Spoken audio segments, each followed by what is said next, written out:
It's time for Milberger's Gardening South Texas, live from Milberger's Landscaping and Nursery at 1604 in Bulverde Road. During the next 2 hours, our experts will help you with your gardening questions when you call 210-308-8867.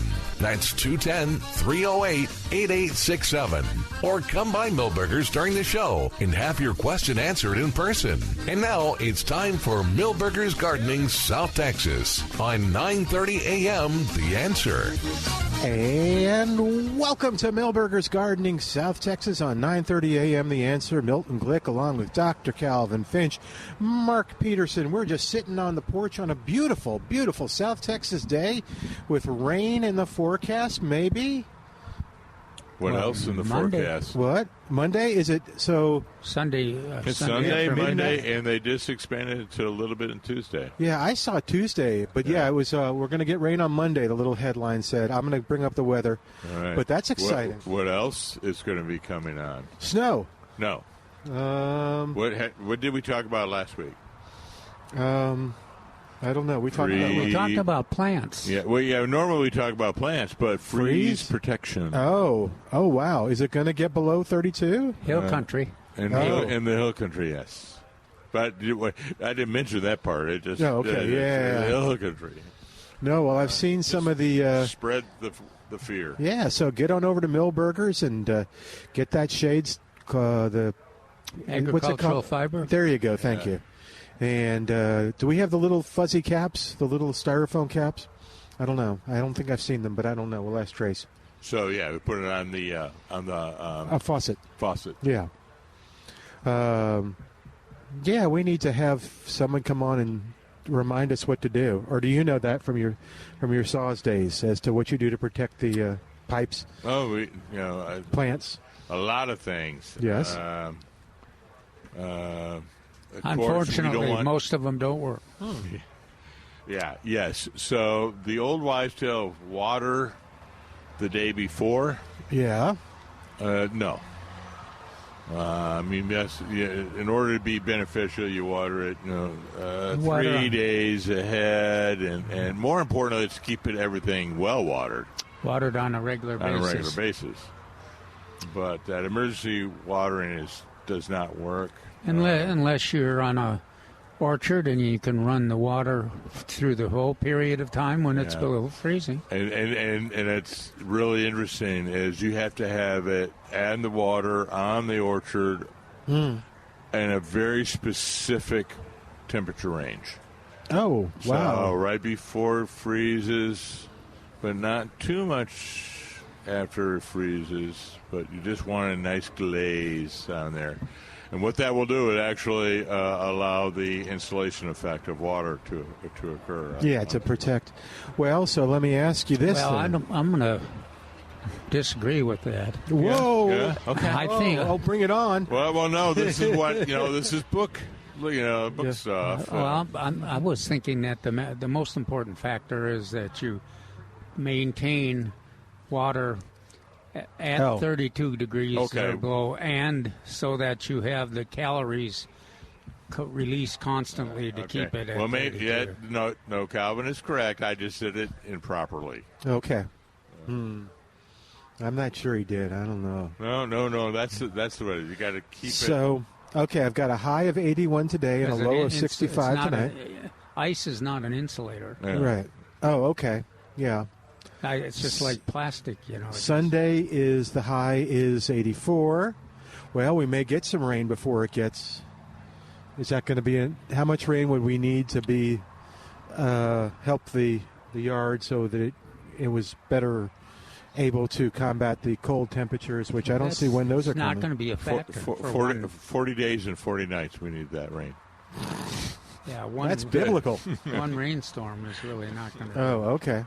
In order to solve all our problems, yes, we do need 40 But I don't think that would solve too many of the problems. So wait, what's that would solve? 40 days and 40 nights would solve too many of the problems. I got a call about my oak. It's doing great, but my house has floated away from it. Can you have any suggestions? Okay, so the rain, watering ahead of time, never any help? I mean, like today. Today's Saturday. It allows for deeper penetration of whatever we do get. So okay. there are some benefits. If it's part of a regular watering, yeah. Okay. The point is like a lot of people would water 6 hours, 12 hours ahead of time or for just the freeze. Yeah. And I'm like, okay. no. Oh, we're talking about freezing. Yeah. So I could water by hand today, but that's if I haven't been watering ever before. Well, wait, I'm so confused. When is it freezing? Hill country freezing. When? When? Wednesday, I think. Wednesday. Let me see. Nah, really? No, San Antonio. No, I got no freezing temperatures. I think 40 on Thursday. Oh, that's comfortable. Yeah, that's shorts weather. That's cyclamen weather. They look better at 40. I could have sworn it was going to freeze. They look too great at 40. They look really nice now. Well, Trace, welcome to the porch, man. How you doing? I'm all right, but I heard my name, so I figured I better walk this way. Did you hear your name? Oh, yeah. I was asking if we have the little styrofoam covers. No. Okay. We could do it, but they only would sell 3 or 4 days out of the entire year. Yeah. Okay. I just didn't want to direct them someplace else, but like I saw, what's that big grocery store we have? I forget the name. We're not going to help you. H-E-B. Thanks. They're starting to sell them now, so it's like, oh, wow, okay. I don't know if I've ever seen them sell them before. On the Lowe's and Home Depot, yes, but anyway. All right. It wouldn't hurt, though, and we've talked about this before, to have a presentation where we talked about alternatives for protecting plants from cold. Okay. Like what Milberger's does here is a wonderful kind of example of it. It's a kind of a tent-like structure, and they do it fast, and seems to be very effective. Yeah. But it's pre-thought out. Mm-hmm. So there's pieces already cut for each table. Each table has a letter and or a number, and there's a piece of cloth specific that fits that table. And we used to have a number of the master gardeners used to have those structure, especially if they grew a lot of backyard citrus and things. They used to have those tent-like structures, just like Milberger's does, ready for action, and so you didn't have to do that at the last minute. And the other big thing is most of the time when we just get the fiber out and put rocks on the corners, the wind moves it off if it's more than 1 day it was freeze. As a public service, we're talking about protecting one of the peas plants. What about pipes?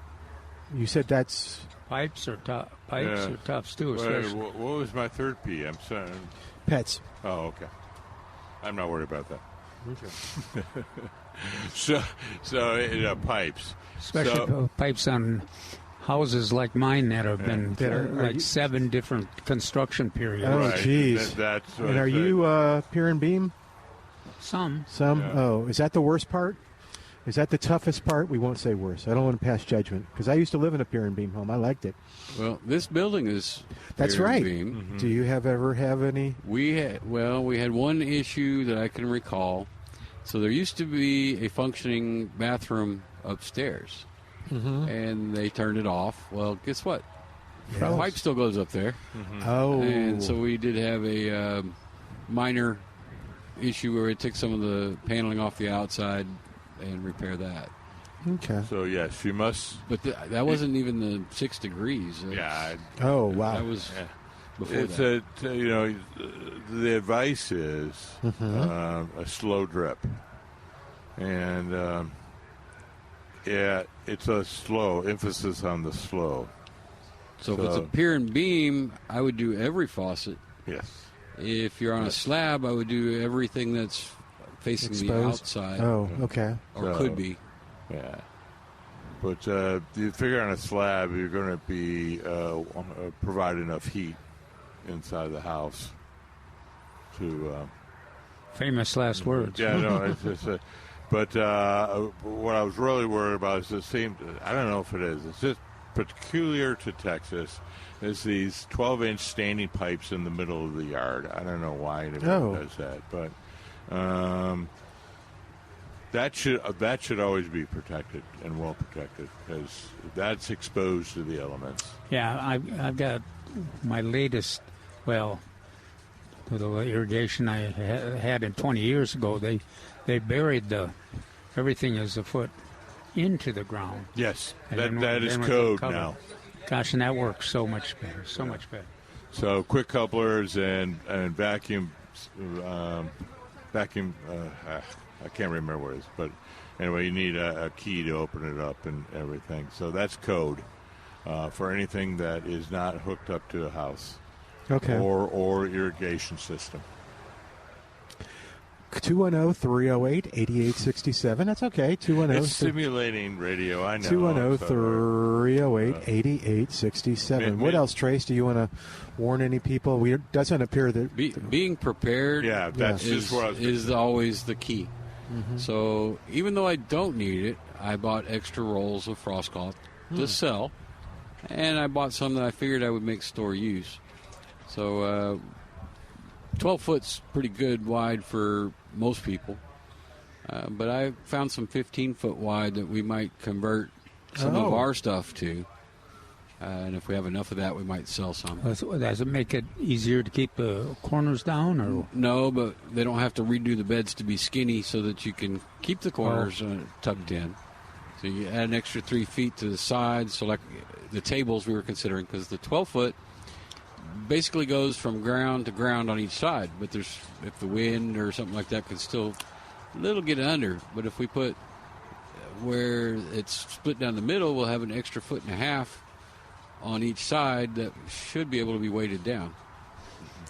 Yeah, and for something like cyclamen that's planted close to buildings and such, I would only be protecting the cyclamen to keep the blooms.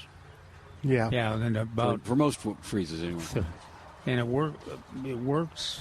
It worked for years when I never did protect it, but then when I started protecting 30 degrees or below, that was very effective. And you're right, the foliage never got bothered, but the blooms, once the blooms are gone, that's another one of those factors. Don't hold your breath before they get back. So I think low of 40 on Thursday. So what do I need to worry about protecting or bringing in or anything like that? There's very few sensitive 40-degree things. Oh, good. If you got houseplants outside, that would be one I would be thinking about bringing in. Sweet potato vine is going to be super unhappy at 40. And bougainvillea is not always happy at 40 either. But one time at 40, it usually can get through. But if it gets much lower than that, it'll be a problem. Say tropical hibiscus may be an issue. Oh, geranium? No. Geranium will be fine. Geranium will be okay? Okay. At 40, you bet. Malabar spinach? It's actually probably good at 30 on the geranium. Oh, wow, really? Cool. You know what is showing just from these cool, I think it's just from these cool nights, is no Malabar spinach. Yeah, I know. I'm going to bring it in. Porterweed. The porterweed is showing a foliage color change, and I suspect that's from the cooler nights. Your favorite orange plant, Chrysandra? Yeah. That needs to come 40, in. It's going to be unhappy. Fire spike? It's in a container. Close. Yeah. I think I'd just rather be safe than sorry. Bring it in. Yeah. You were Especially right, since I'm not the one who has to pick it up. Yeah, I think it was you that said, they make pretty house plants. Just bring it in the house. That's that we used to promote it. Yeah, it's that for a lot of years. Same with Chrysandra. Yeah. Same with cyclamen. Yeah, cyclamen, I just remember. What was the adage or axiom you used to have about temperature? 42 something and at 32 death or something like that. Mine is unhappy at 40, dead at 32. Yeah, okay, there you go. Unhappy. Yeah, 40 is kind of a key. Yeah, oh, is it really? And the weatherman's never right, so yeah, almost never. Well, one of the strangest plants is snapdragons. It doesn't react real well to that first light freeze, but then come the spring, and that's the recovers. So it looks like it's done for, but it recovers relatively quickly, and then it's back and blooming, looking spectacular in the spring. Stocks is a little the same way, I think. Calendula's not so At bad. 16, my stocks melted. Oh. 15? 16. Oh, yeah, well, that's pretty predictable, I think. So far I'm having good luck with using pansies and calendula for plants like pentas that don't need full shade. Yeah, but there's not, I always think of cyclamen and primula as couldn't put up with as much sun as the penta does. So I'm trying pansies and calendula, and so far they are doing well, but it really hasn't been much of a test. Okay. But pansies are pretty tolerant in terms of weather. And your that recommended slug and snail bait has worked real well so far with the primula. Got to be proactive, not reactive. Yeah, you get it on there quick. Find them before they find it. I'm guessing. And that's an organic for folks that are comfortable with this. Spinosad is the active ingredient. And some kind of iron. Yeah. I'm That's guessing. why you want to be careful with it near pavement and metal. Oh. I'm guessing I don't have to worry about the blue bonnets I bought here last week. No. Okay. And I don't think you had them last week. This week you have the ladybird and the red. Did you have red last week? I don't remember. I think it was all one booking, so yeah, I'm pretty sure. Oh, okay. I guess I just didn't see them. But yeah, that's pretty cool. So I'll have to get some red and mix them up. Calvin at least agreed with me on this one. So Ladybird sells the best. I bet, yeah. The white and the reds. Do you have white also? Well, I know I ordered white. I don't know if it's still out there or not. But the quantities are always in the desirable color. The coolest thing to do is, if you get the white, the red, and the blue, is to do a container with all three colors. Yeah, you've done that before. Yeah, I have. I like it. Okay, I'll have to see what you got. Well, do you send them off to Alabama or Mississippi? With a banjo on their knee, you betcha. For your in-laws? No, we did, actually. They grew them in containers, too. The blue bonnets, we brought them some. They gave us a coxcomb in return. Alabama, northeast Alabama, apparently coxcomb just grows like a weed. Well, coxcomb is really a nice plant for the north, too, up in Michigan and Minnesota. Are we talking the ones that look like brains, or the ones that... Okay. Yeah. I like the brain ones better than I do the the others. brain ones just... We like the comb one. Went to their house. There must be a more romantic name than the brain. That's That's right. Brain. Nothing wrong with brains. All right. 210-308-8867. We'll take a break and come back. And then, hey, Trace, can you hang around and give us a training? Did y'all do training today? I was on Christmas trees. Oh, okay. Ooh. Oh. That could be good. But Well, that no, I could mean, be a- it's employee. okay. And we, I took advantage of it with Who'd you take advantage both of? Mark and Trace provided information for next the week's live article. Christmas trees. Oh, some for of the, Oh, no, we did article? have some. We talked about onions. Ooh, because the onions are here. The onions are here. We'll tell you more in a moment. Back with more Millburgers Gardening South Texas right after this on 9:30 a.m. The Answer. If tomorrow finds me busted. And welcome back to Millburgers Gardening South Texas on 9:30 a.m. The Answer. Don't forget, you're looking for a great Thanksgiving, right? You're going to have family over, but deep down you're dreading all that work. Okay. If that describes you, then Prusky's Market on Highway 87 can help you out with the best turkey that you've ever had, all the stuffing and trimmings and everything that you want for it, and you just pick it up, heating it, and eat it. It's just that simple. And they've got turkey, obviously, but as Edmund knows and likes to say, some people like ham on Thanksgiving. So if you're a ham person, they can help you with that. Beef. What's that? Absolutely. The best beef that you're going to have over there. If you're grilling up stuff for the big game or just because you're having family over, Pruski's is the place to go. Sausage, poultry, it's all there at Pruski's Market on Highway 87. An old-fashioned meat market with terrific service. Head on over there and find out more about it and start the relationship. You'll have a lot of fun. And get some potato sausage for Calvin.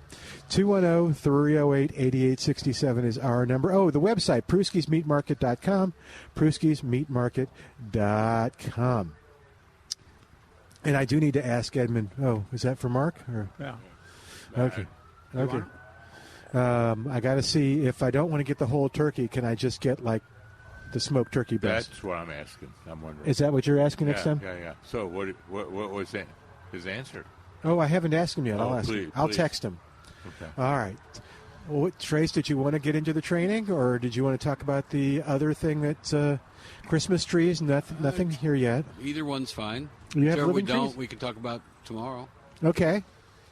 When will the trees start arriving? Okay, so Fraser Firs, Monday. Oh, as in 2 days from now? Yes. Oh, wow. And the Nobles and Nordmans, the next Friday. Okay. Not So- the Friday after. Not the Friday after, but Friday before. Okay. So we theoretically should have almost all our Frasers stood up before the Nobles and Nordmans come in. And but before Thanksgiving, we should have a representation of everything up. It's an elaborate process that you go through to prepare those trees and have them turn out the way they do. How does your staff react to that? Do you give them special training or? Well, Peter started that this morning on what to do with the tree stands, because you can't leave the pokey part facing up. But we'll get more into that next Saturday, because we'll already have trees. Yeah. So we'll talk about how to move them, how to load them, how to be gentle with them. Yeah. How to pack them and put them in the person's car for them or on the roof of the pickup truck. So Peter always brings one of his cars, because Peter likes sports cars. Oh, okay. So he doesn't have like luggage racks and things like that. So he uses that as an example, so they can learn that you can tie it on top of any vehicle if you find the right supports. Okay. So the key is do not tie it to the roof through the car with the doors closed. Correct. Yes. Among other things that we've learned. You can learn that lesson the hard way. I've seen it done. Yeah. Yes. Well, a few years ago we had somebody that left a tree on the top and went through the garage door. Didn't Yeah, I've heard that story. Didn't help the windshield at all. Yeah. What's so special about Nordum? Yeah. So Nordmans are it's a fir, and it looks kind of like a cross between a Noble and a Fraser, but it has no fragrance. So that, for some people, is a key to having a real Christmas tree, but not be allergic to it. Yeah, because they react to it. There's a couple from Austin. They come every year so that they can get their Nordman. Yay. That's kind of nice. And actually, the cool thing is, just to bring it up, because we've been here long enough to see it, we will see people, we don't know when they bought the one, but they'll come back with their stands, and you'll just see them flooding in. So year after year, people come to Millburgers for their Christmas tree. It's become like a tradition. Well, that's one of the best parts of it. Mark and I have talked about this quite a bit, is that you don't...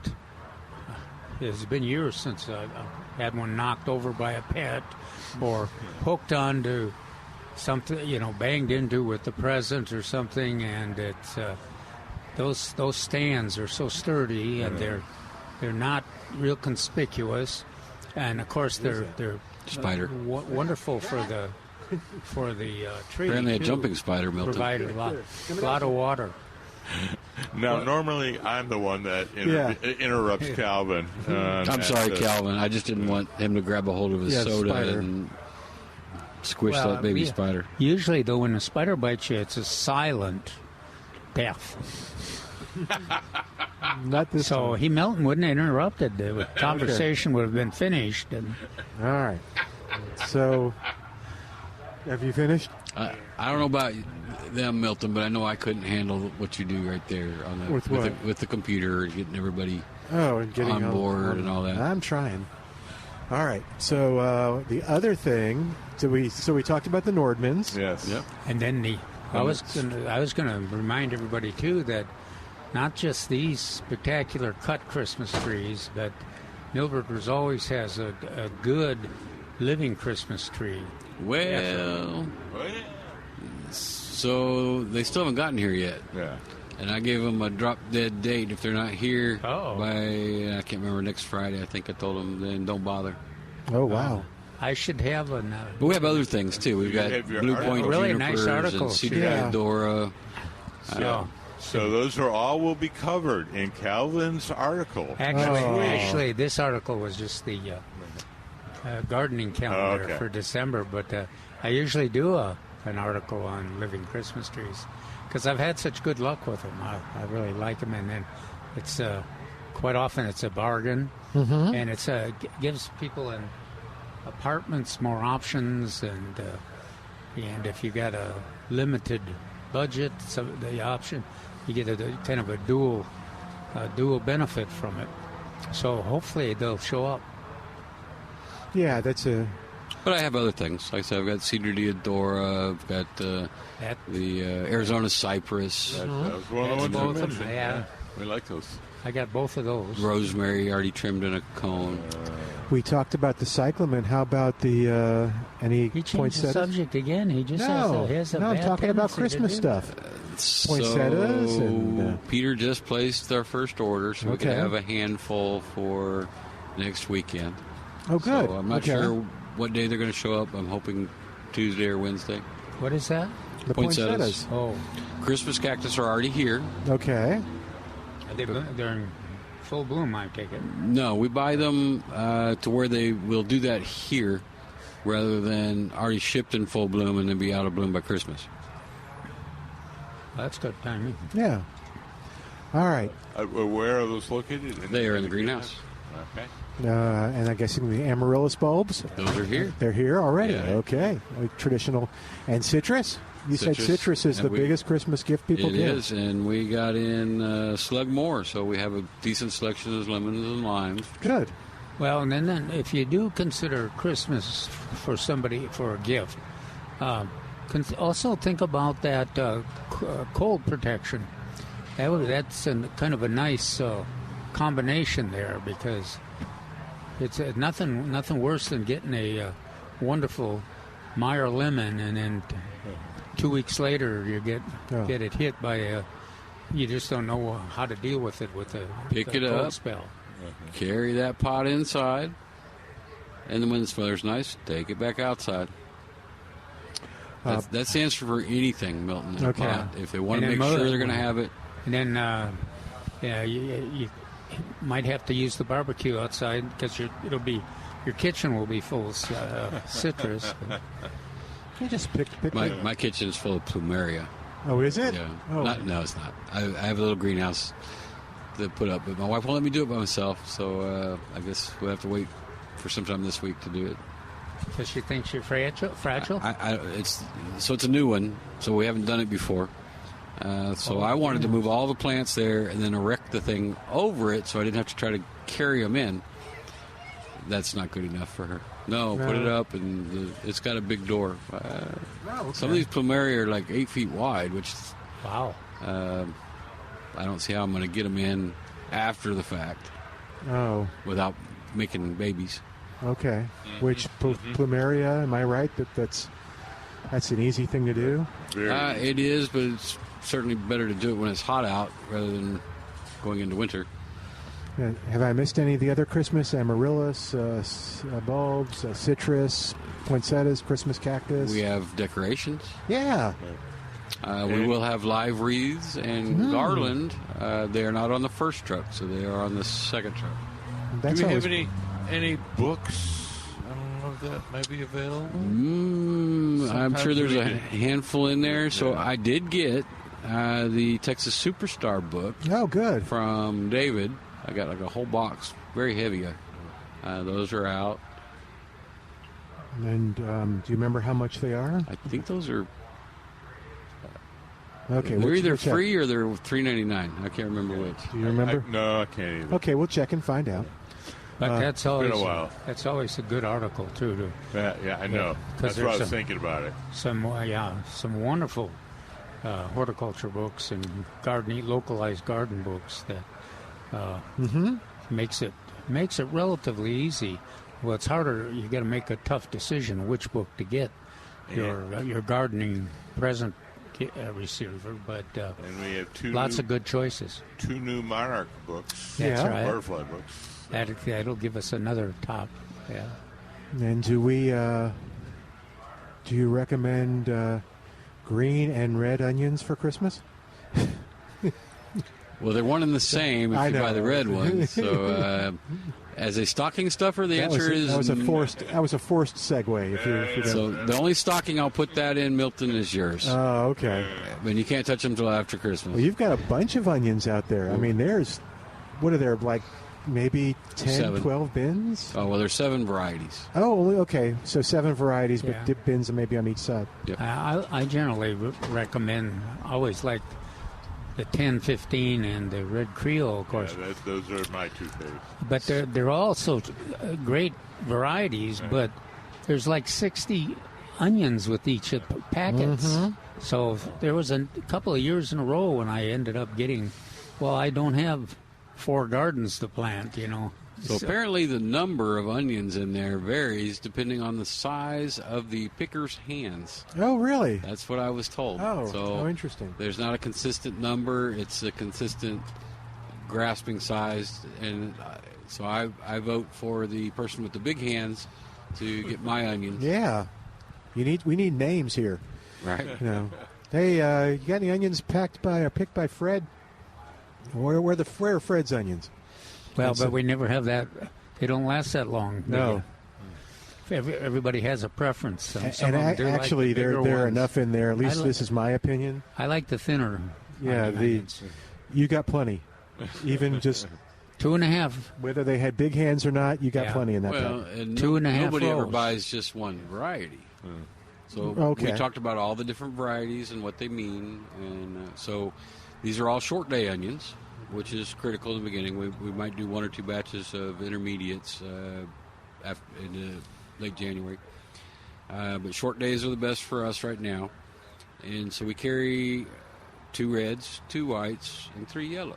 Okay. That way we can have an oniony onion, and we can have a Swedish, not Swedish, a sweet-ish type onion in each style. And then yellow is we had to have 2 sweets, because there's 2 really good ones. You remember the pressure that was on us from at least one gardener, maybe it was a couple gardeners. All these onions are just so mild. No, they wanted. And over the years, that has been, I want a real onion. I want an onion of my youth. These are all too sweet. How come he's talking like that? No, because it's been, I'm just, okay. A generalization of those master gardeners, which grouchy gardener voice. Red Creole is for them. Yeah. It's a good one. Very pungent, I guess would be the best description. Well, it's not like pungent in the old days. It's not as pungent, but it's what we have. It's not like what is that onion, the everbearing? That one's quite pungent. It's not a variety that was for sale here, but Okay, I mean it's a variety. That didn't sound available in many gardens. So anyway, I interrupted you. So you were going to go through the list real quickly. I was, wasn't I? But I didn't bring my list with me, so I have to do it off the top of my head. Oh. That's what I said. I'm going to go look what? through All right, so red. Okay. Southern Belle Red would be your sweet red. Your sweet red. Sweet red. Creole would be your oniony onion. White, we had Bermuda, which would be your oniony onion. And then we had Texas Sweet, I think is what it was called. That would be your sweet one. And then in yellows, we have 1015Y, which is the most popular. That is the traditional one that most people want to plant. Then the Texas Legend is the improvement upon the 1015Y. I'm not sure how you could make it better, but apparently they did. And then we carry Granex. Yeah. Mm-hmm. So the debate we had for the last several years is, what does Whataburger use?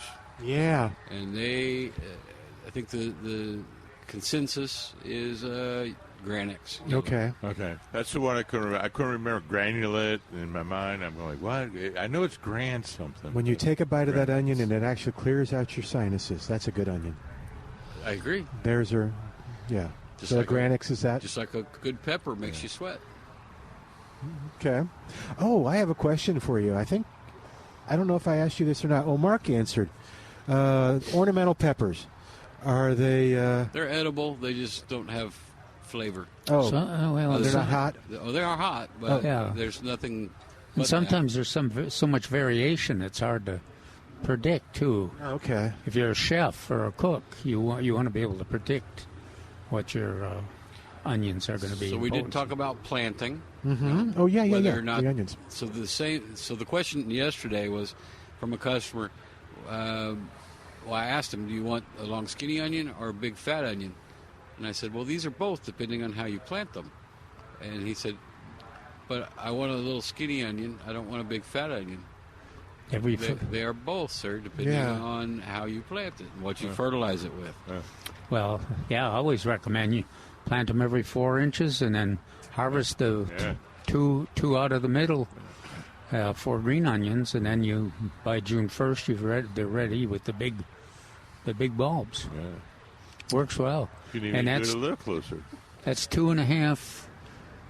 If on the average there's 60 onions in there, and that's 2.5 rows if you do 4 every 4 inches. All right, we're going to take a quick break. While we do, you give us a call, 210-308-8867, 210-308. Wait, you had that question you were going to ask me. Okay, back in a moment on 9:30 a.m., The Answer.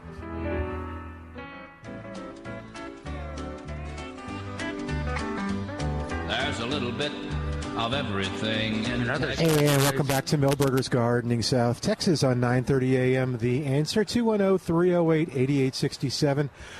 Give us a call, or you can come by the nursery and you can talk to us in person, like that man right there in the hat.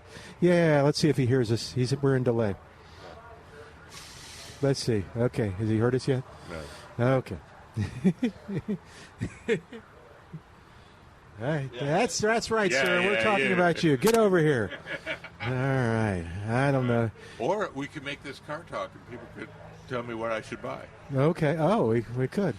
But let's not. That's not. No. That was a throwaway. Well, looks like we may have a question from the crowd. Did you want to ask your question on the air? No. I got a well, here. You grab the mic. You'll be on the air. Weeds. Hey, all different kinds in packages. Did you really not want to be on the air? Give some to Calvin. Oh, okay. Well, all right. Well, you talk to one of the guys, and I'll focus on one of them. The other one will kind of focus on me. I'm looking for a spurge. I'm looking for spurge. Ew, that doesn't sound good. I'm looking for crabgrass. We should get Trace over here. Okay. Here's this looks like a spurge. All right. Yes, Calvin called it. That's spurge. Okay, so these are all real common ones at this time of year. These are the end of the warm season, probably not the cool season yet. So pre-emergent would not have worked on these. So we would advise some kind of post-emergent. And I'm trying to remember what Trace told me. Was it clear free or clear zone or he's dropping whatever he's doing and he's running over here so that he. But he also would tell me, all these are on the tip of my tongue. But these are all the late warm season. This one I'm pulling by hand. Yes. Yeah. So that pulling was the one of them by hand. Spurge is like the first one, and it's the easiest one. Milton, can you see this reddish, kind of a thick stem? Yeah.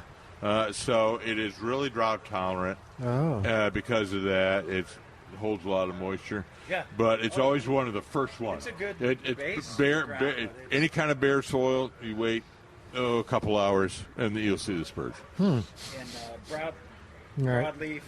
Yeah. 210-308-8867. What else does he have there? Okay. Because one of the reasons why you need to probably make 2 applications is it's thick leaves. We don't really see it here, but that thick stem and the thick leaves. Anytime you see a thick moisture thing like that, it's going to be a moisture thing like that. Stem or leaves, you're going to have to make a little extra spraying on that. I'm looking for crabgrass. This is henbit. This is henbit. You see that? Those leaves right there? Yeah. Okay. To grow on top of my Here, Calvin, we have a perennial grass right. So if you keep talking to Mark, because I can't get you to come on the air, stranger. Okay. And I'm going to turn him down. And we're going to talk to Richard at 210-308-8867. Hey, Richard, what's going on? Perennial rye to seed in the front yard. And Richard, are you there? Yep. Yes, can you hear me?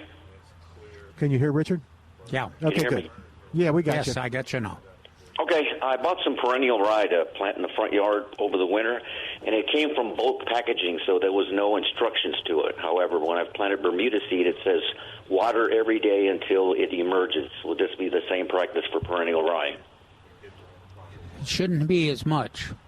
And the thing about perennial rye is it's a winter grower, so you don't have to do the every morning watering like you do Bermuda.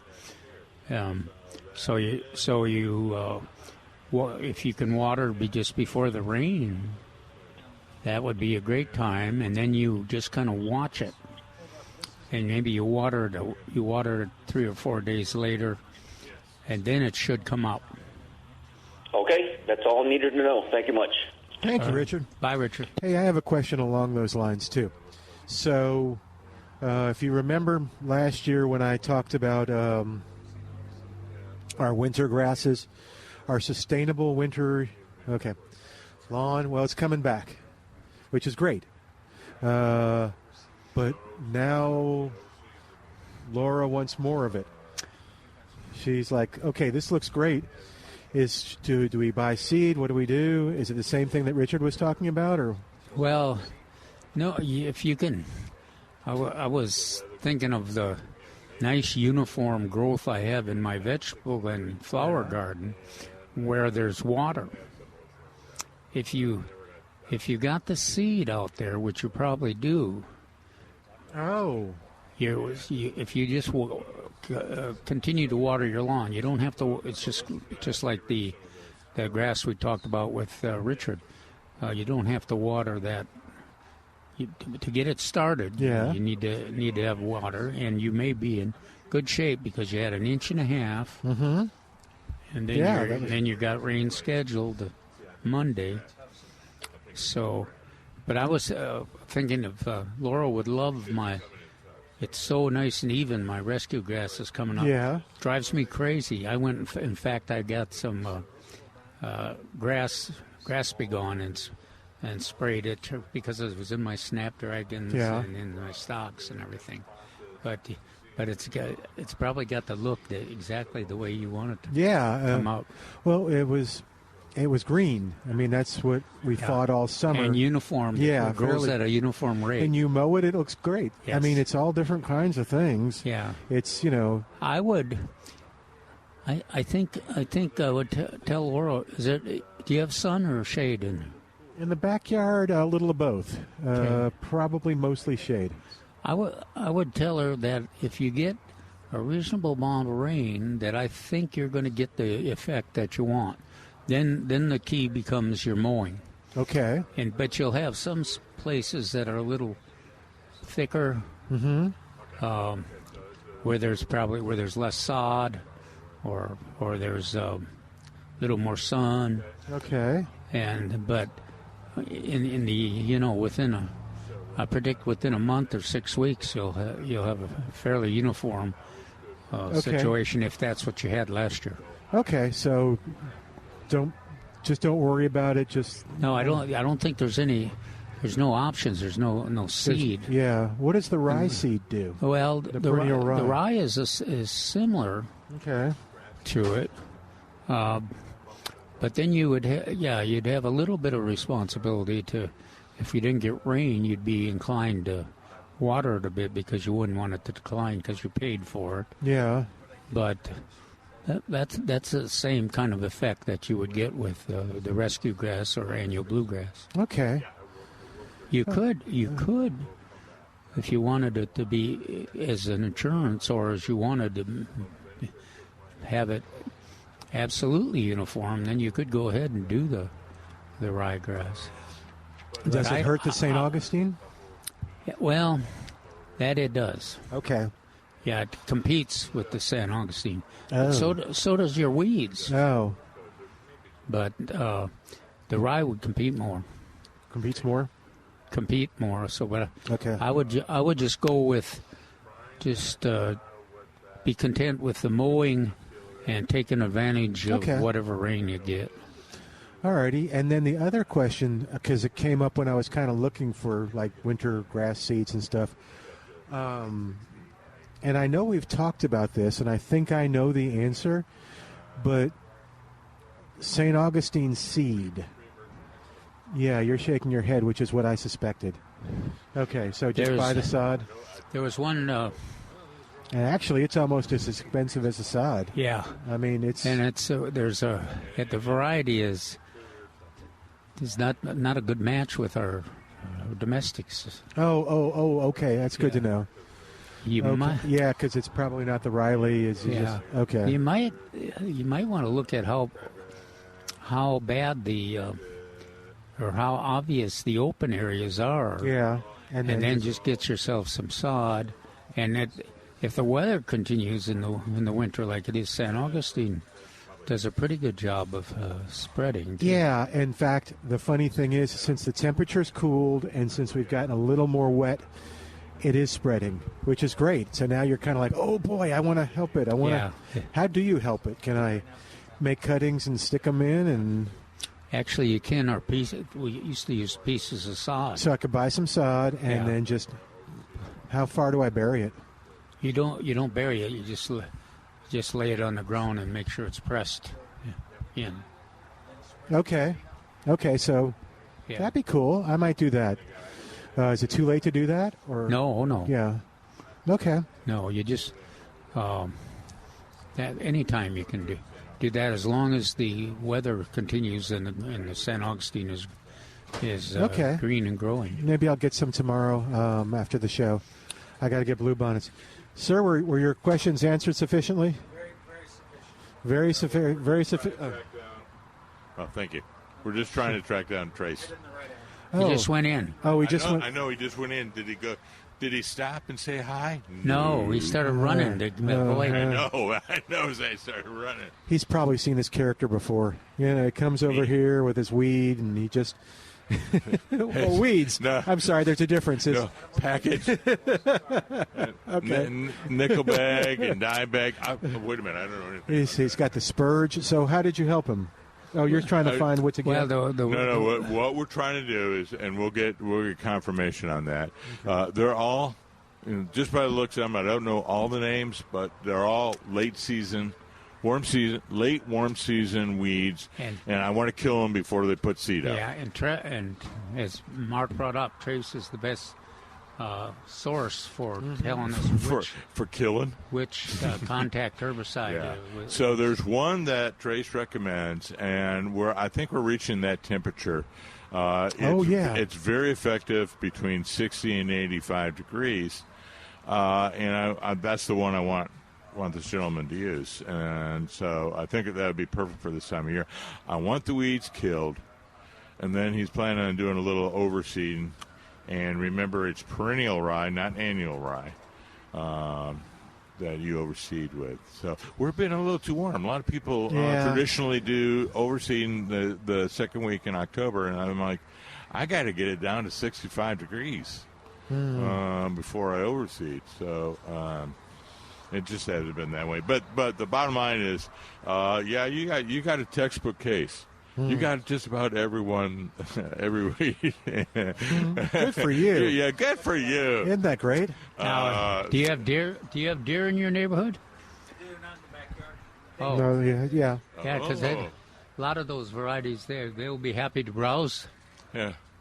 Right. So, Was there Milton? Yeah. We call those forbs rather than weeds. Oh, So, okay. So, and deer eat forbs. Okay.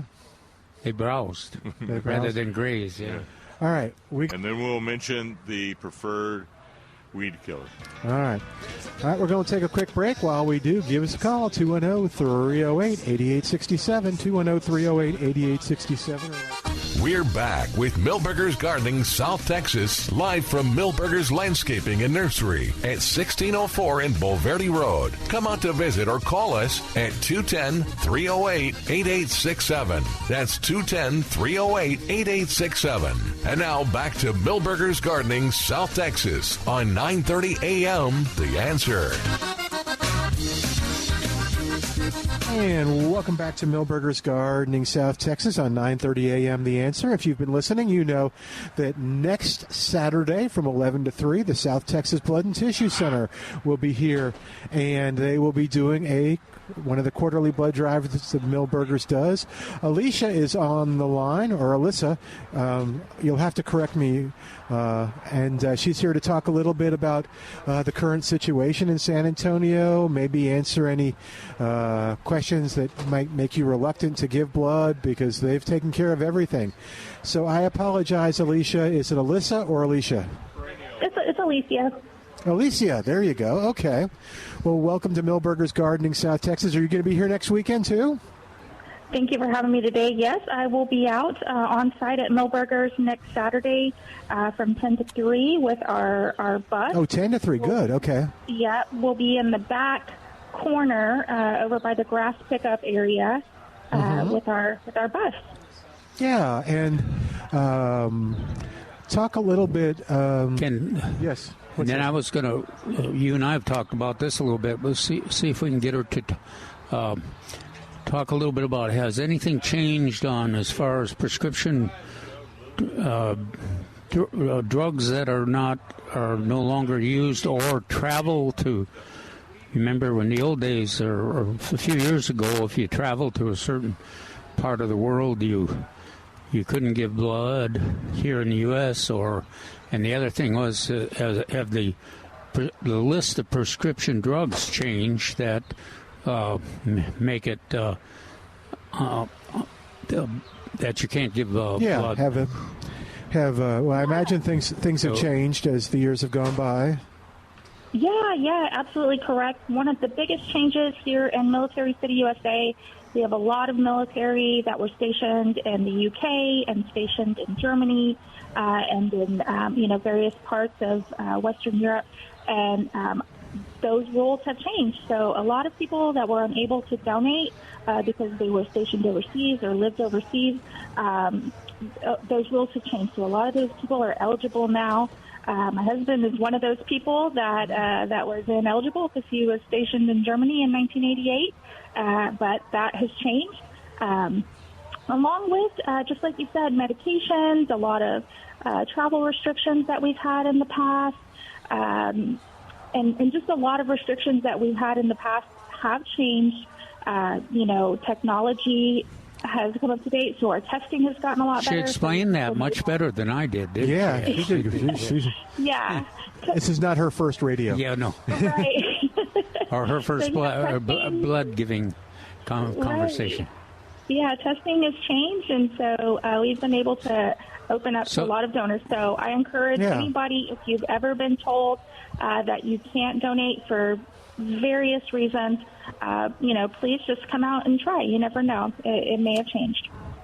Now, if you pre-register, will they review? Will they show you a list of prescription drugs, for instance, or medicines, and you can kind of look at those, or is it you make the appointment and then you just come and go through the interview, or how do you recommend that? Correct. Well, there's two ways. Because things are always changing, always evolving with our medication list, and because there are a lot of ifs, ands, or buts. So, if you're currently on an antibiotic, you wouldn't be able to donate. However, it's just a 7-day deferral. So we don't want to put on there, you can't donate if you've ever been on this certain antibiotic. So we encourage you to just come on out, and our team will be able to. And then you get your $10 gift certificate, too? Yeah. And, it's much easier. You can register online, which is great because it helps Alicia and her folks with knowing how many vehicles to bring out. Plus, it goes by really quick. But honestly, I was telling the folks yesterday, Alicia, that, even if you're just a walk-up, it's efficient, quick. You do the filling out all the forms and all that. Mm-hmm. Yeah, it's super easy. Before we get into things that might make people, you've mentioned some that maybe they think they can't because of travel abroad or because of medication. What are some other kind of myths? It doesn't take long. That's another one I think people feel like that isn't true. What are some other things that that are in people's minds that keep them from coming out next Saturday? Chronic conditions, so people with high blood pressure, high cholesterol, diabetes, typically, as long as you have it under control, and even if you're on that medication, typically you are able to donate. So that's something that a lot of people, are not sure about. They think because they have a chronic condition like high blood pressure or, diabetes or something like that they're not able to donate. But definitely, as long as you have it under control. All of us. That would be a yes for me. So, okay. So that's good to know. He's checking all the boxes. Yeah. Talking to the South Texas Blood and Tissue Center. Alicia is our contact. We'll visit with her again more next week. But we're kind of finding out about the blood drive when she's here for the blood drive between 10 and 3 next Saturday. Millburgers, as Calvin alluded to, will give you a $10 gift certificate just for going through the process. So if somehow you come out here and they say, hey, we're sorry, you're on an antibiotic right this second, so we got to defer you, Millburgers will still give you a $10 gift certificate just for thanking. Do they have little prizes from the South Texas Blood and Tissue Center this time around? Do you know what they are? Yes. Yep. So for donors at the Millburger Blood Drive, they'll also receive an HEB gift card. That HEB gift card can be worth anywhere from $10 to $150. We call it luck of the draw. So whatever you draw, you'll get an HEB gift card, and also a free coffee from HEB, a coupon for a free coffee as well. So very cool. Just in time for Thanksgiving in this cold weather. We've talked, Alicia, about the what. Let's talk about the why. What's the blood supply in? And I know holidays, which Thanksgiving, Christmas, are always tough. Blood supplies go down, but the need goes up. Is that an accurate statement? That's very accurate. The blood supply always goes down during holiday months. People just get busy too busy to donate. And also schools are out. A lot of people aren't in work at that time. And so the blood supply does go down. Next weekend is the perfect time for you to donate, and we'll get it processed and we'll be ready right in time for Thanksgiving. Like you said, also a lot of times the need goes up during those holiday weekends because people are out and about and doing different things. So that need does go up while our supply goes down. So we definitely need blood, especially O-type blood donors. We are at less than a day supply. Oh, wow. O-type. Yeah. So that's definitely something we need. Yeah. Did you hold up your hand? No. Oh, okay. Both Mark and I, though, are the medications. Oh, okay. Yeah. The list. So we'll have to go on the list, but that's, I'm glad to hear that if it's under control. Yeah. That we may be eligible.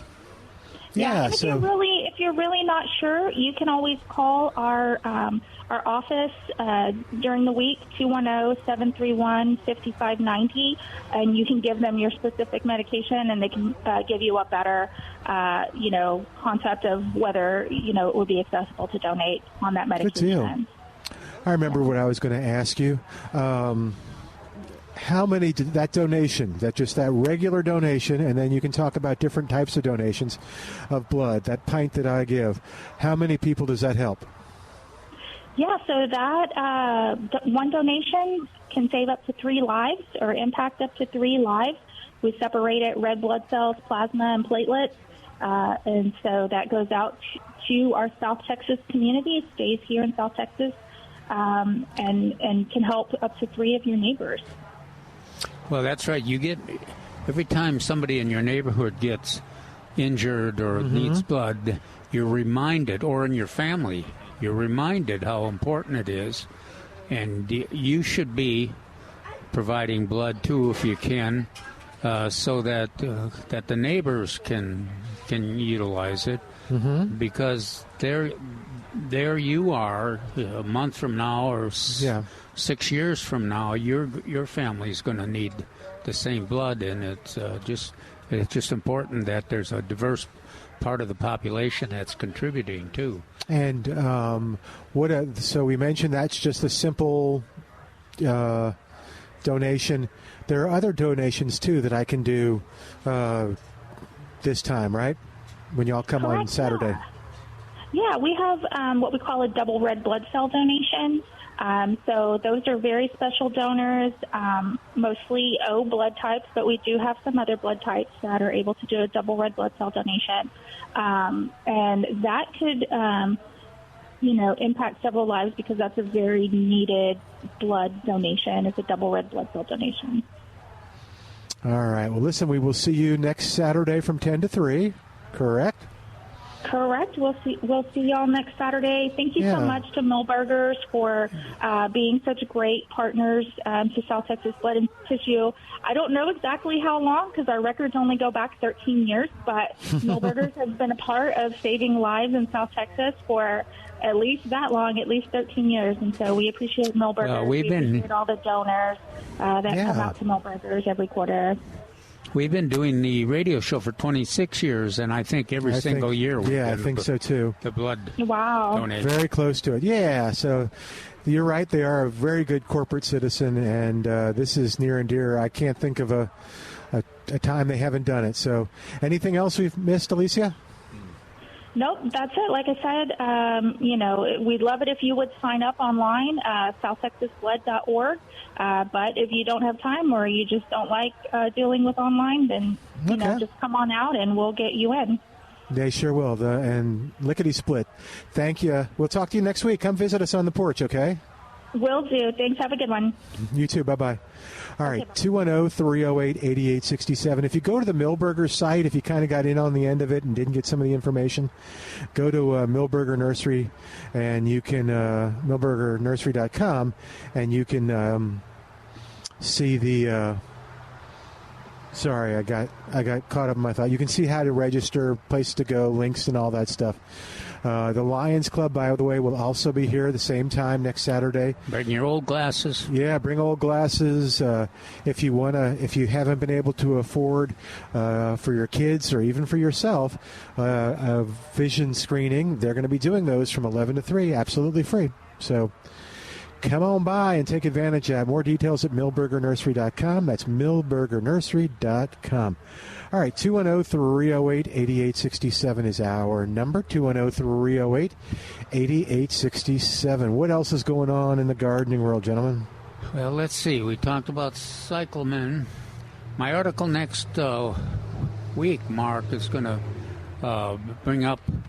remind everybody, but it's not too late to plant spinach. This is the time we normally plant. Yeah. And the onions, of course. Mm-hmm. And also... the English peas. What are the ones that you eat, the pods and all? Like sugar snaps and snow peas. Yeah, those are great to plant too.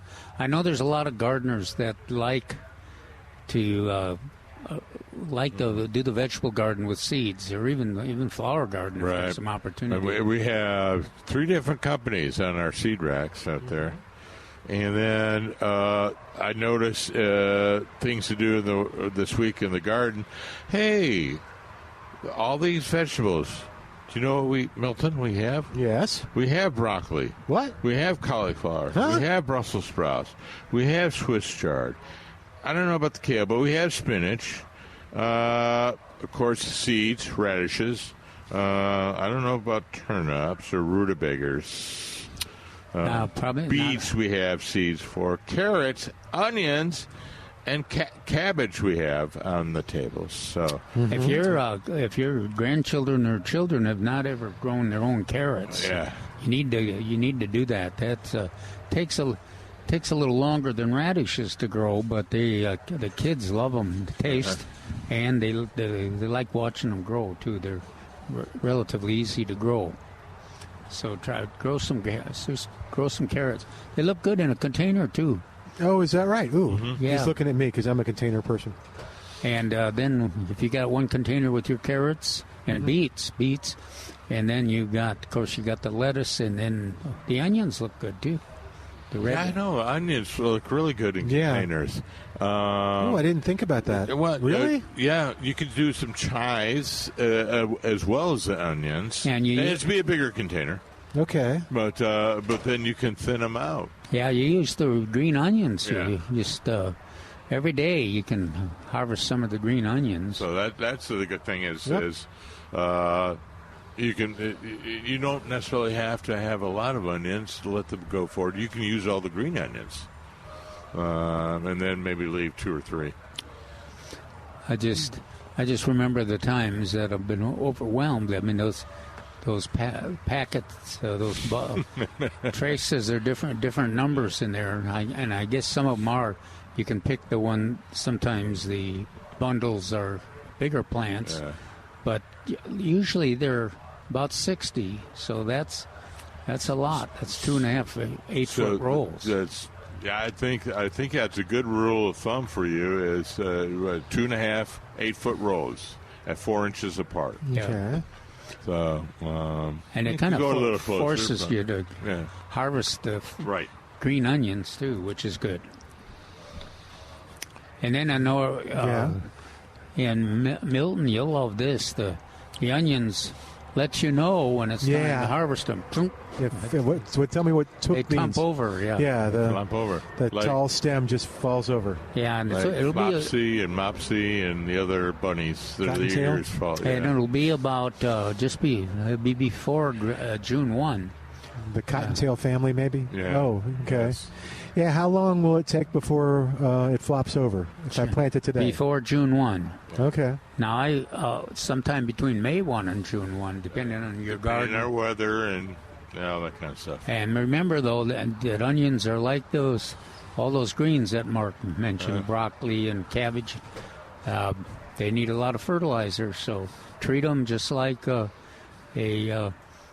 lettuce or something, where you give them plenty of fertilizer. So just like our spinaches and kales and Swiss chard, they need a lot of side dressing. That's what we used to say on that. Before and during their growing process. 1959 I always like, but the winterizer works well too. All right, let's take a quick break. While we do, why don't you give us a call? Tell us what's going on in your gardening world at 210-308-8867. Are we looking for Monarch reports still? Yeah, it's a kind of a key time for the monarchs because we obviously got some of the populations moving through, and then Mary reported that the monarchs that come through the certified butterfly garden here at Milberger's, they have, she thinks the last bunch were the caterpillars that matured. They're 30-day caterpillars that we saw out here in the flowers, and that she saw in a certified butterfly garden, which means they'll be heading for the very soon the winter ground in Mexico. But some of the monarchs that are coming through will be trying to lay some eggs and have some caterpillars here. So it's a good idea to have a little discussion. Yeah, let's discuss. Give us a report. If tomato reports, I have a tomato, by the way. It's green. It's probably not good. But we'll talk about that in a minute. Let's take a break. Be back in a moment on 9:30 a.m. The Answer. To stay.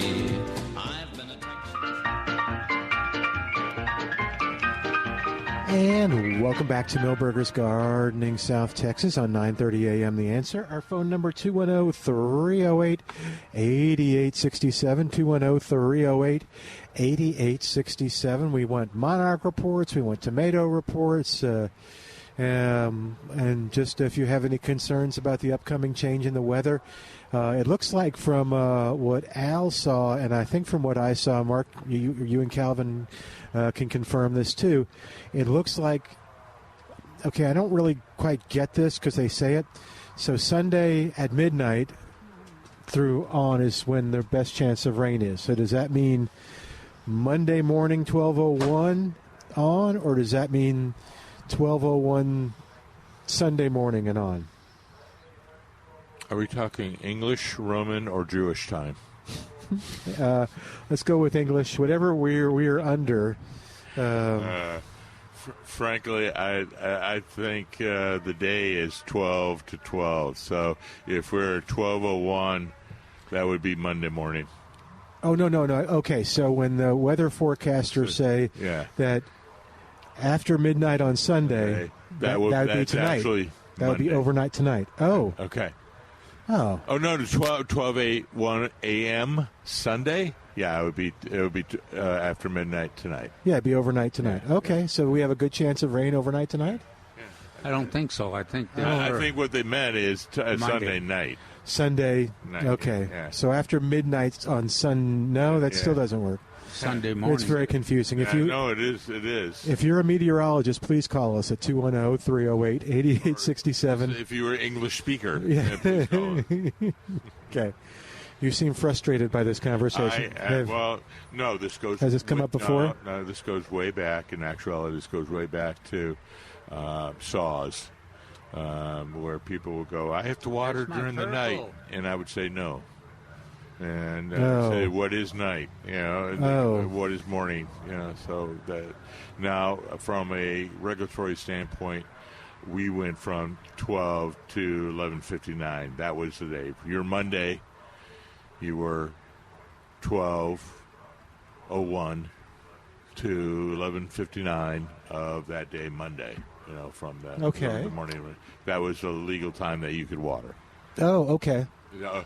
But I'm sorry, that was pre-stage. So if you're in stage 1 or stage 2, then we have to go through the new time frames, 5 to 10 and 9 to 12. Okay. But I mean, that's how we considered it, how we thought of a day was 12 to 12. Shouldn't be this difficult. I know, it shouldn't be. Yes, sir. You were going to say something, I thought. No, I'm not. Are you staying out of this? Confusing enough. I'm not going to get involved. All right.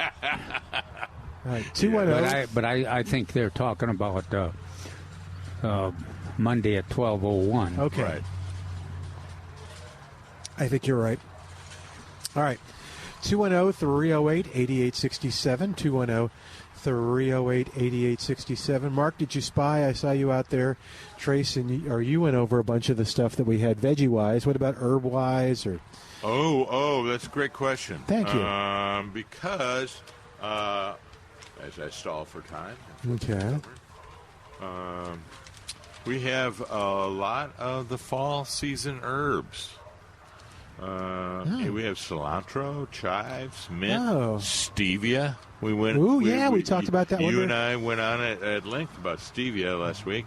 Dill, parsley, some sage, and some thyme. But, I know. Yeah. And I didn't write it the way you couldn't refuse that. I couldn't refuse it. But we do have, parsley, sage, rosemary, and thyme. And black swallowtails will thank you for all those herbs. Okay. And we have some lavender. Oh, wow. But I just want to, again, tell everybody, strawberries, we have strawberries here at Millburgers. And these are plants. And you can put in planters, hail bales. Oh, yeah. That Trace and I have heard about, but we've never seen. Straw bales, I should say. Planting them in the strawberries. Yeah. Well, so, but the main thing is always worry about your slugs and roly-polies and snails for your strawberries. That's I just had a phone call. Do we have broccoli? Well, yes, we do. We had it yesterday. I don't know if it's out there. We have it both in 6 and 3.5. That's good because I didn't have any last week, so I figured. Yeah. Needed something, so I gave both a shot, and they both showed up. Oh, good. Okay. Well, the neatest thing, one of the neatest things, is the bluebonnets out there. Mm-hmm. Oh, yes. And you say at least 2 colors, huh? I saw red and I saw blue. Okay. I'll double check on my way out.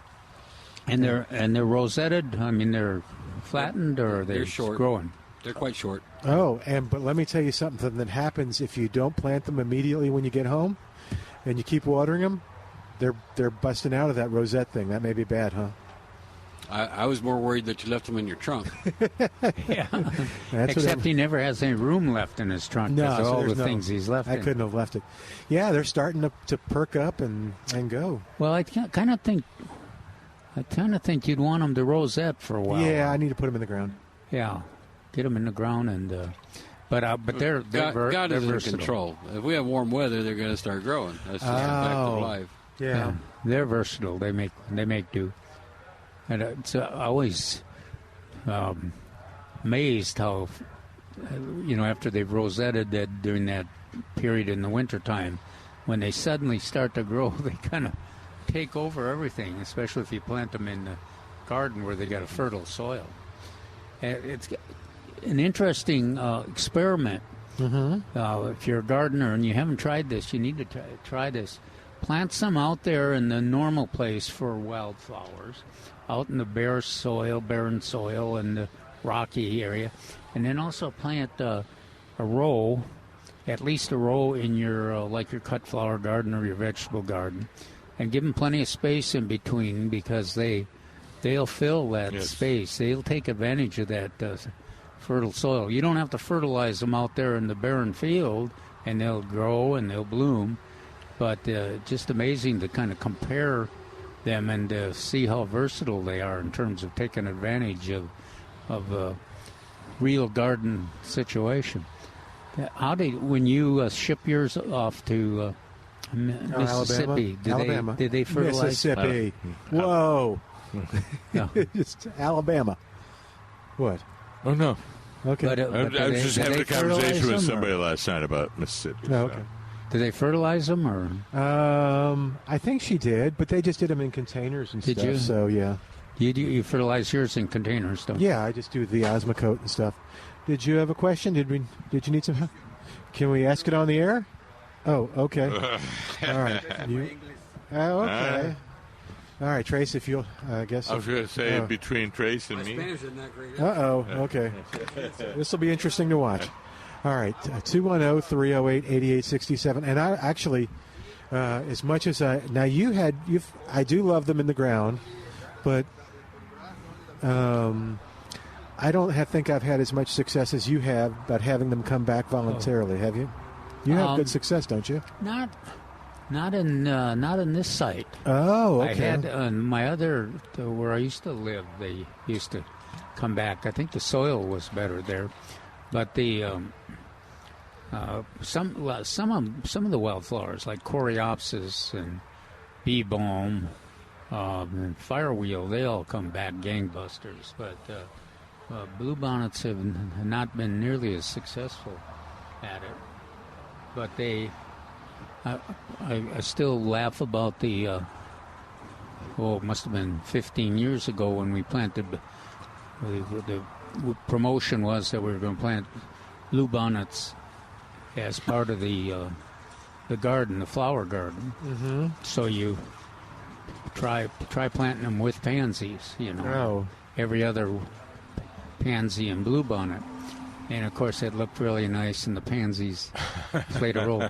But the minute those bluebonnets started to grow, you never even saw the pansies. They got covered up, and the bluebonnets grew to 18 inches, 20 inches tall with lots of blooms, and mostly foliage. They're I don't know. I just like them in containers. I was going to tell you what I might do. I don't know if you're going to like this or not. I might plant them where I have my whopper begonias now. How are they going to do with this 40-degree temperature? Well, they're not going to be happy. The one problem they'll have is if they don't get enough sun. Oh, I think they do. Oh, they're full. Yeah, they're a full sun plant. Yeah, they. But the whoppers kind of are too, aren't they? Or no? Yeah, kind of a partial shade. At least partial shade. Whoppers can tolerate a lot of shade. Okay. Yeah. But you know, I guess I'm not gonna squawk and moan much because I'm trying the same experiment with the pansies and the ones with the yellow flowers, calentulas. Oh, okay. Mm-hmm. Yeah. And so far, of course, it's not much of a test period, but so far they are responding pretty well to the area where I had some of the begonias growing. Well, get your advice on the transplants. I was going to put them in that little area between the sidewalk that I'm always fighting with and the street.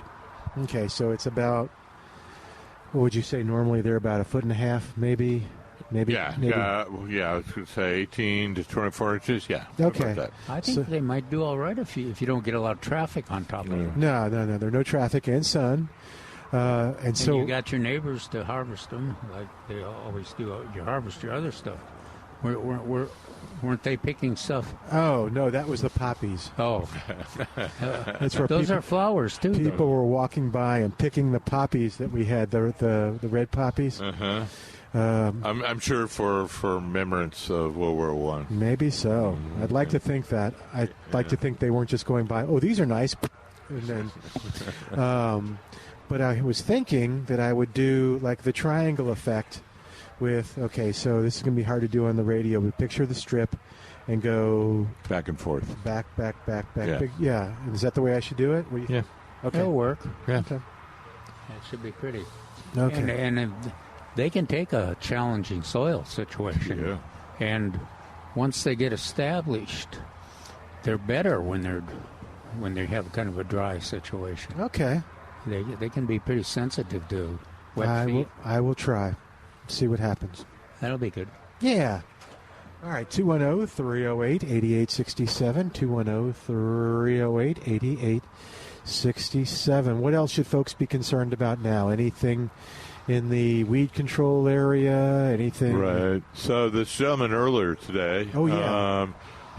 He brought in packages. Talking about Weedy Jeff? Yeah.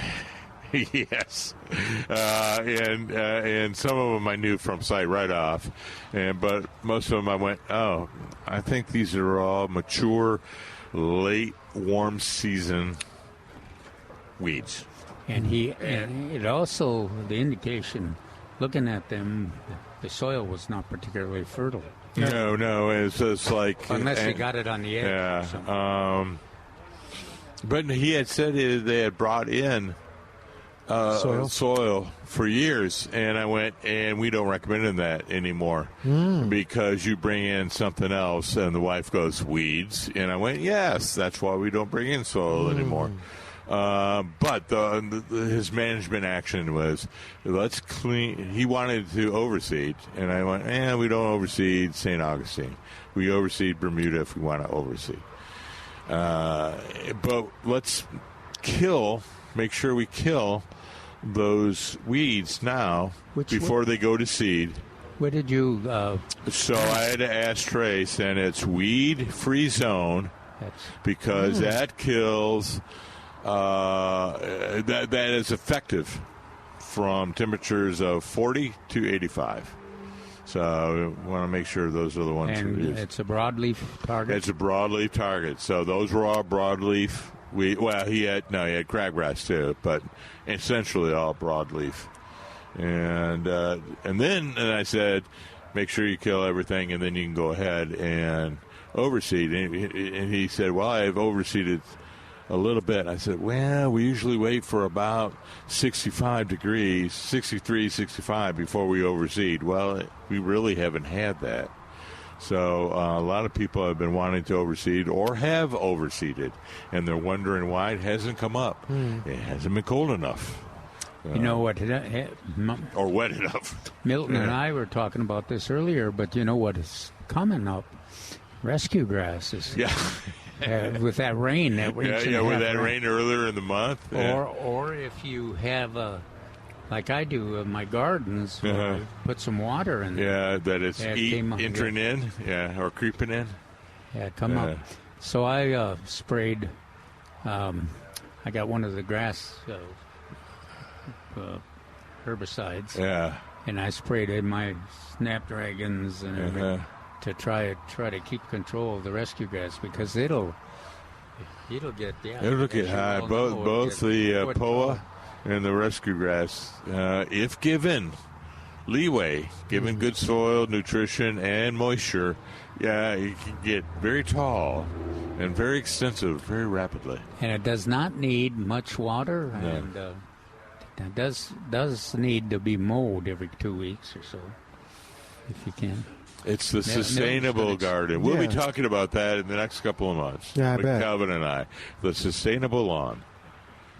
Yep. Sustainable winter lawn. Yeah, winter lawn, All right, we're going to take a quick break. While we do, give us a call at 210-308-8867, 210-308-8867. More of Milberger's Gardening South Texas coming up live from Milberger's Landscaping and Nursery, 1604 on Boulevardy Road on 9:30 a.m. The Answer.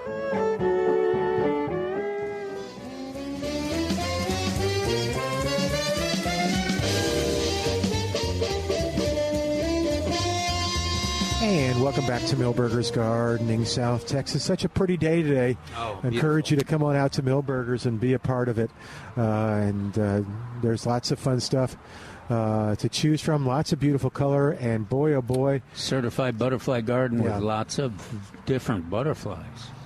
But if you want cyclamen, do you think they might find what they want here? I know they would. That's spectacular. 1, 2, 3, 4, 5, 6, 7 if I count them. And then I don't know how many tables of cyclamen. Yeah, they have. Well, it's one of the reasons I stay here at Milberger's is that the cyclamen draws me I know there'll be cyclamen, beautiful cyclamen every year. They are spectacular.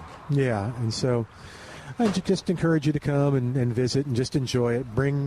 There's no pictures to be taken now. Of course, you can take butterfly pictures, and you can go in the butterfly garden and take pictures, and then you can take pictures of cyclamen. You can have pretty spectacular photos. Yeah, you're right. Cyclamen.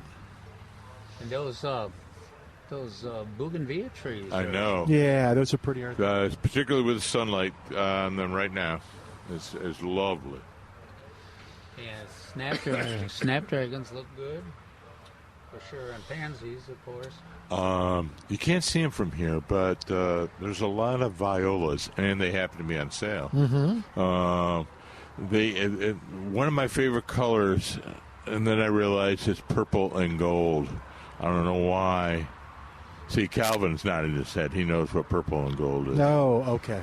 But it is one of my favorite viola colors combinations. Really, really pretty. Oh, we got a BOGO going too on the sweet viburnum. I beg your pardon. Yeah, a BOGO, buy one get one. Buy one get one. That's right. Y'all want to talk about that? In the number 3 pot, it's $24.99, but it's buy one get one free. Now the sweet is the relatively small. Okay. Yes. Viburnum. Yeah, and so that's the one that's often used for hedges. Mm-hmm. Reasonably, it's drought tolerant, but it's also reasonably frost tolerant, freeze tolerant. Evergreen. And evergreen. How tall does it get?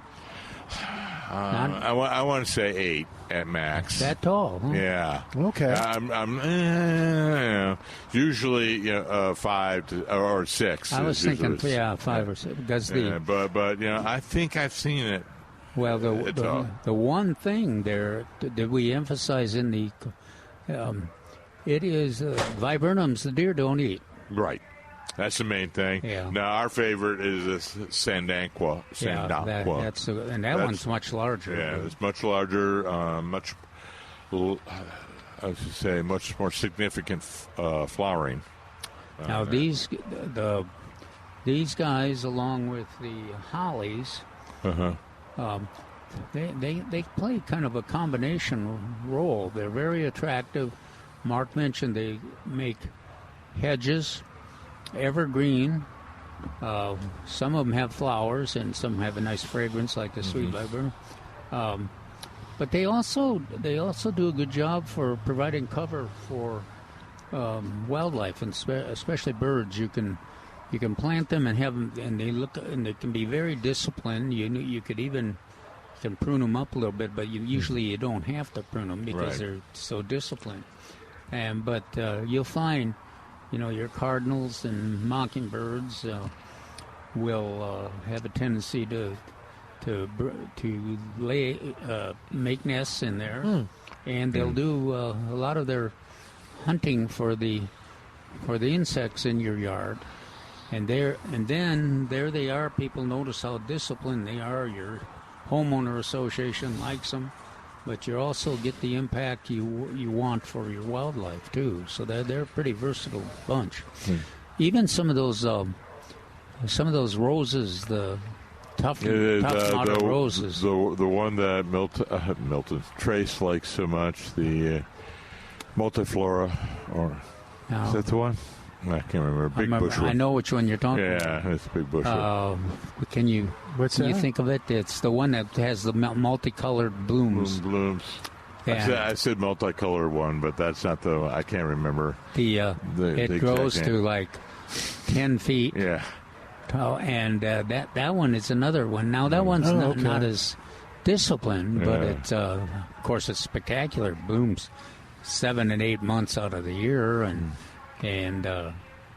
always seems to have bloom, and it's tough. I was going to say our crack IT team was looking for it.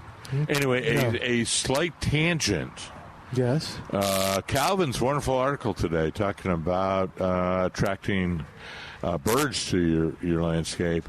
And so I was reading it, and he covers just about everything but what we just mentioned. So the 3 prongs of great wildlife, of wildscapes, are food, water, and shelter. And we just talked about that. Third one is shelter. On that, birds are always looking for a thicket or something, or a higher perch or something to make their escape. So,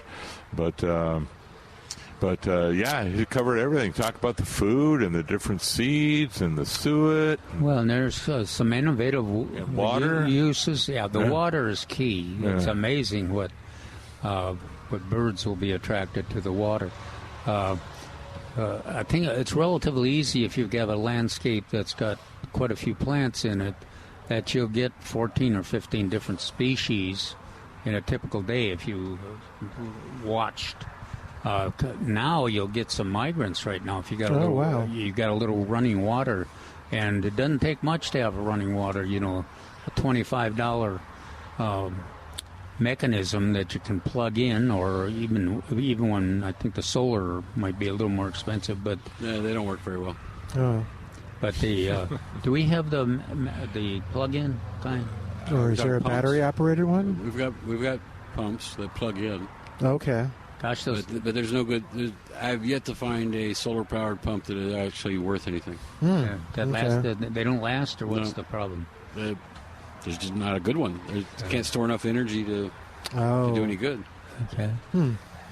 Especially if I suppose if they're in the closed-in area cover area.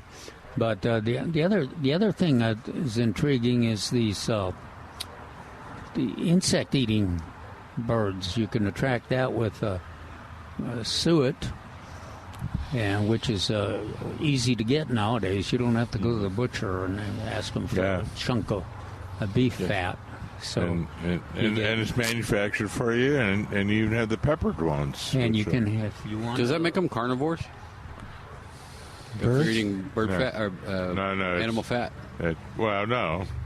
Oh, I guess. No, because they're eating insects, so they're already carnivores. No. Okay. Okay, then. There you go. Insectitores. Yes, that's the correct one. What really? The pepper flavor... I was just thinking I made a word up. No, it's correct. The pepper flavor in there eliminates the squirrels and other rodents. Milton, why is that? Because they have lips. They can taste it. They have taste buds and can taste them.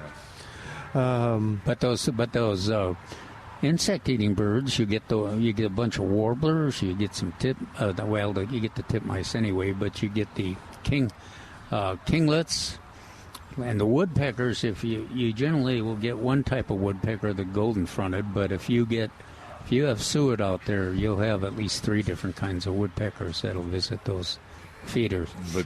But you also mentioned, kind of as a final side note on that, but the blue jays will also show up. No. You don't like blue jays? I think they're bullies. Yeah, I kind of like them. I watched the white-winged doves aren't afraid of them, though. Have you ever noticed that? Yeah. Yeah, white-winged doves are... What is it?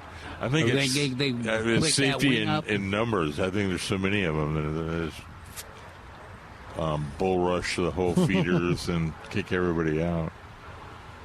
So anyhow, if you want more information on feeding birds... So I hear I need a pet hawk. Yes. Ray's on the line. Got a Peachtree question at 210-308-8867. What's going on, Ray? Good morning. I'll hurry. Good morning. I've got a big old oak peach tree, and I got a great big limb that's growing across the neighbor's yard on top of the fence. All that. When can I cut that tree off? I cut that limb off. Is it too soon yet? Say what's wrong with he wants to trim a peach tree that the branch is going too far in the wrong place. If it's it doesn't have to be an emergency. If it's convenient, I know in commercial peach orchards you start because you have limited time and labor, so you start whenever it's convenient to do your pruning. If it's a danger, sometimes I cut them early because of the you don't want to get knocked off with the mower or hit in the head with a mower. So if it's that kind of situation, then go ahead and do it. But it's best if you can wait until just before January, February. Yeah, I was thinking probably in the dead of winter rather than right now because still got leaves in them. So I'll just wait till about February, you're saying? Yeah, or that's a good point. The dead of winter is not too bad. January. Yeah. Christmas when you're tired of your relatives. That's how I always found that would be an excellent time to prune. Okay. All right, he may like his relatives, Mark. That's true. Do you have? I thought when you called or talking about peaches that you might have bacterial canker because this has been a tough year for it.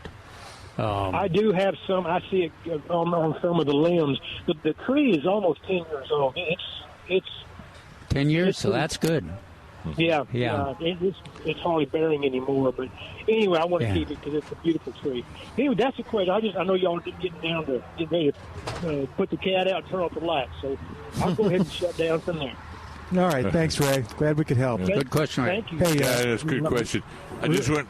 Are we going to come back? No. Oh, okay. That's till tomorrow. Okay, real quick. Oh, that's good because Calvin mentioned scale and other problems with the fruit trees, but he didn't mention gummosis or what to do with it for gummosis. So maybe we'll talk about that tomorrow. Okay. And real quick, we'll end the show. We're going to talk about the Blue Santa toy drive has started. It is. We got the box up. The girls have decorated it. The sign is up. New and unused toys. Yep. And clothing. Toys. Good information. Books, toys, hygiene sets, new and used clothing. All of them unwrapped, so don't worry about that. Say new and used clothing? Yeah. Is it just supposed to be new? I think it's just supposed to be new. Okay. Did the column in the Express News does a good job of listing all that. Does it also on the internet? Apparently, it says used clothes, and I'm pretty so we'll sure double check that for tomorrow. All right. We will say goodbye for today, and we'll probably answer these nice folks' question in just a moment. But don't forget, come on out and visit with us tomorrow. It's going to be another pretty day. And we'd love to talk with you, answer those gardening questions in person, or just give us a call tomorrow. And we'll get some more reports, maybe some monarch reports. Check them out tonight. That'd be great. All right. Thanks to Al for doing a great job, and thanks to you for listening. We've got more of Milberger's Gardening South Texas coming up tomorrow. I'm Milton Glueck. This is 9:30 a.m. The Answer.